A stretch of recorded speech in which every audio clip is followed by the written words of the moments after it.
ख्याल आता है कि क्या सस्ता हो गया, क्या महंगा हो गया। आपके मन में भी ये सवाल आए होंगे, तो बस इन्हीं सवालों का जवाब जानने के लिए हमारी ये रिपोर्ट देखिए।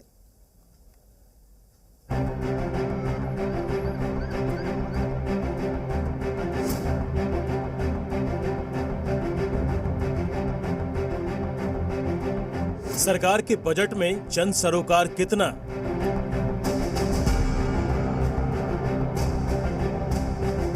दो 2023 के बजट में क्या सस्ता, क्या महंगा हुआ?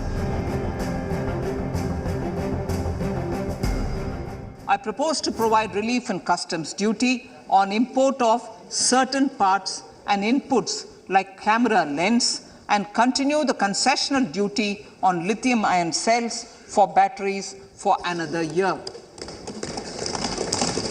Similarly, to promote value addition in manufacture of televisions, I propose to reduce the basic customs duty on parts of open cells of TV panels to 2.5%.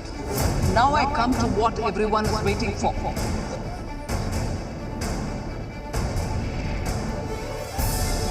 Budget की बात बाजार में आएगी तो जुबान पर सवाल आएगा कि क्या सस्ता और क्या महंगा हुआ है। आइए सबसे पहले आपके इसी सवाल का जवाब जानते हैं। सबसे पहले अच्छी खबर, क्या क्या सस्ता हुआ?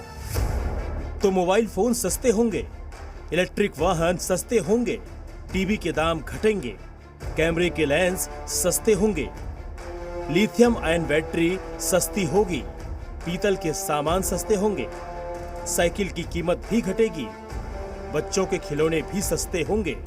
अब देखते हैं वो कौन सी चीजें हैं जो इस बजट के बाद महंगी होंगी।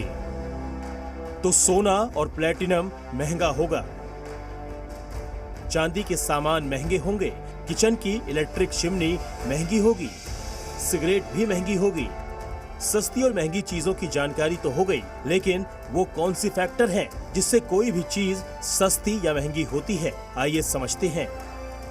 जैसे आज के बजट में देखा, काफ़ी लोग समझ रहे होंगे कि दैट अगर वो लिखा आ रहा है कि कोई चीज़ महंगी हो रही है और सस्ती हो रही है तो ऐसा क्यों हो रहा है। तो बात करते हैं फर्स्ट ऑफ ऑल, जो चीज़ें हम इंपोर्ट करते हैं, तो इंपोर्ट जो चीज़ें करते हैं वो इसलिए महंगी या सस्ती होती है क्योंकि उसमें कस्टम ड्यूटी बढ़ती या कम होती है। कस्टम ड्यूटी होती क्या है?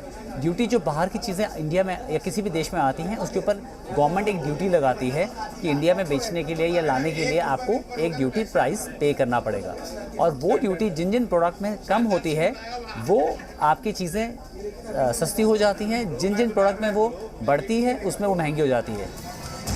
वैसे आपके मन में सवाल होगा कि ये कुछ सालों पहले बजट के दिन ही सस्ती और महंगी चीजें पता चल जाती थी, उसमें सभी सामानों का जिक्र होता था, लेकिन अब ऐसा नहीं होता। ऐसा इसलिए है क्योंकि अब 90% सामान जीएसटी के अंदर आते हैं और इसकी कीमत जीएसटी पर निर्भर करती है और जीएसटी से जुड़े फैसले जीएसटी काउंसिल लेती है। बजट में इसका कोई रोल नहीं होता। बाय द वे, बजट में जीएसटी डिसाइड नहीं होता है, जीएसटी काउंसिल की अलग मीटिंग होती है, पर एक डायरेक्शन मिलता है। देखिए, जीएसटी का कलेक्शन 1.53 लाख करोड़ आया कल, अपने आप में बहुत अच्छा फिगर है। हमें एक कंट्री अपने रन करने के लिए कोई 45-50 लाख अगर अच्छी रन करने के लिए चाहिए, तो मुझे लगता है अगले फाइनेंशियल में 20-21 लाख करोड़ तो जीएसटी कलेक्शन से आएगा। बजट भाषण के दौरान एक बड़ा मजाकिया वाकया भी हुआ जब वित्त मंत्री पुराने प्रदूषित वाहनों को बदलने की बात कर रही थी। उन्होंने गलती से प्रदूषित की जगह पॉलिटिकल कह दिया, जिस पर संसद में मौजूद सभी सदस्यों ने जमकर ठहाके लगाए। Replacing the old political, I know. Replacing. Absolutely. Thank you. Replacing old polluting vehicles may be applicable, right?